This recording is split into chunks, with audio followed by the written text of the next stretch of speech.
نہیں ابا جی ہم نہیں ڈالنا بھائی سب میں نے ہار مان لی نہیں بھائی سب میں دوبارہ پیسے نہیں ضائع کرنا چاہتا میں ٹرائی نہیں کرنا چاہتا یہ لوز مائنڈ سیٹ کے ساتھ جو ہے آپ کے بچے کا بھی کامیاب نہیں ہو سکتے میں ہمیشہ کہتا ہوں آپ کنڈیاں ڈالتے رہیں پہلے اچھا پنجاب میں ہمارے بہت سے گھر جو ہیں مسیحیوں کے گھر وہ چھپڑوں کے قریب ہوتے ہیں اور میں نے دیکھا ہے کہ وہاں چھوٹے چھوٹے بچے 2 2 4 4 5 5 کنڈیاں ڈال کے بیٹھے ہوتے ہیں مچھلی پکڑنا بڑا صبر آزما کام ہے ایک کنڈی نہیں ڈالتے 6 7 ڈالتے ہیں کیونکہ کوئی پتہ نہیں ہوتا کہ کب کس کنڈی کے ساتھ کوئی مچھلی آپ کنڈیاں تو ڈالیں اور میں نے ایسے کسی بندے کو نہیں دیکھا جو ہاتھ میں کنڈی پکڑ کر کھڑا ہو اور اس نے یہ کہا ہو خدا بندہ ایک مچھلی دلا دے مچھلی کتوں لا دے خدا ہاں خالی کنڈی دلا دے آپ ٹرائی تو کریں بھائی ہم ٹرائی نہیں کرتے ایک اور بات ہے اپنے بچوں کو یہ سکھائیں کہ وہ مہربانی سے لیڈرشپ سکلز کو ضرور سیکھیں لیکن وہ لوگوں کو ڈرائیو کرنے کی کوشش نہ کریں آپ کو لیڈر بننا ہے ڈرائیور نہیں بننا آپ نے کہ آپ خود سیٹ پر بیٹھنے کی کوشش کرتے ہیں کہ جو میں کہہ رہے ہیں بس ہوگی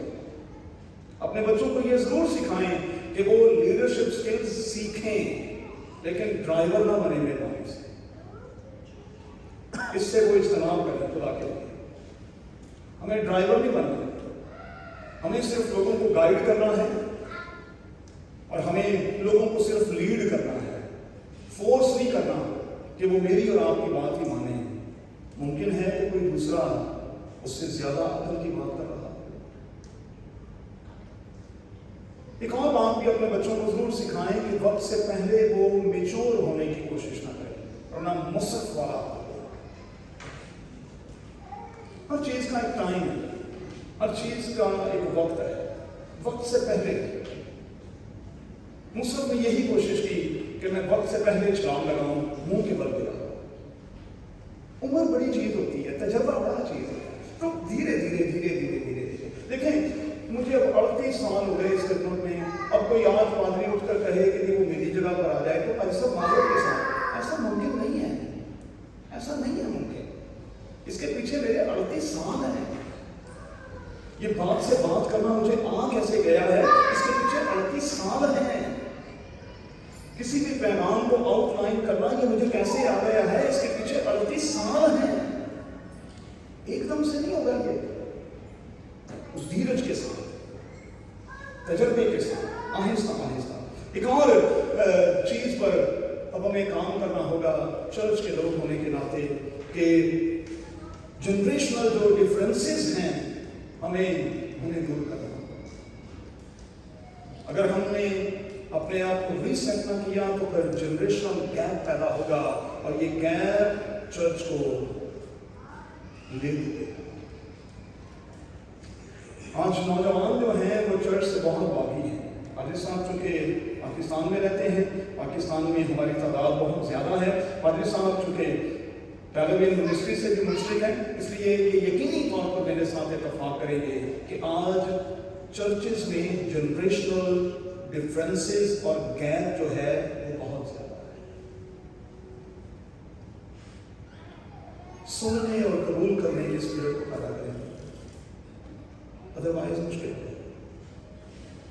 تو پھر کیا کریں 5 کام کریں اور پھر ہم عبادت میں آگے بڑھیں گے پہلا کام کلچر تبدیل ہوا ہے کلچرلی بہت سی چیزیں تبدیل ہوئی ہیں تقاضے تبدیل ہوئے ہیں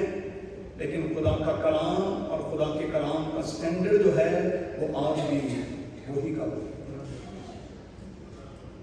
مہربانی سے بائبل کو ری رائٹ کرنے کی کوشش نہ کیا آج بہت سے لوگ نا اپنی بائبل لکھ رہے ہیں وہ اپنی بائبل بیان کرنے کی کوشش کرتے ہیں تو ری رائٹ نہ کریں دوسری بات نیٹ کا استعمال ضرور کریں لیکن اچھی طرح سے ٹٹول کر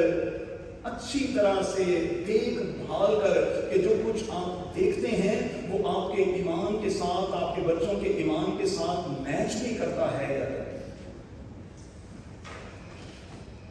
تیسری بات، اچھا ہے کہ لوگوں کو آن لائن اکٹھا کیا جائے، لیکن میں آپ کو دل سے بتاؤں، مجھے آن لائن قسم کی یہ عبادتیں اور اس قسم کی چیزیں قطعاً پسند ہیں۔ مجبوری ہے، کیا کریں، ہمیں یہ کرنا پڑتا ہے۔ دیکھیں، فی البدی سامنے بیٹھ کر ٹیچر کے ساتھ جو فیس ٹو فیس بیٹھ کر آپ نے سیکھنا ہے، اس میں اور باقی صاحب آن لائن میں زمین آسمان کا فرق ہے۔ آن لائن میں دنیا کا کتنا بھی اچھا ٹیچر کیوں نہیں ہوگا، وہ جان چھڑانے کی کوشش کرے گا۔ کیوں؟ کیونکہ آن لائن آپ جب بھی کسی سے بات کرتے ہیں، زیادہ سے زیادہ 15 سے 20 منٹ کے بعد آپ کے خیالات منتشر ہو جاتے ہیں اور آپ بور ہونا شروع ہو جاتے ہیں۔ اگلی بات، مہربانی سے چرچ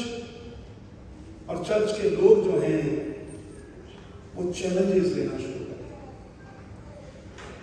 چیلنجز کے طور پر زندگی میں آگے بڑھیں، اور جب تک ہم چیلنجز نہیں لیں گے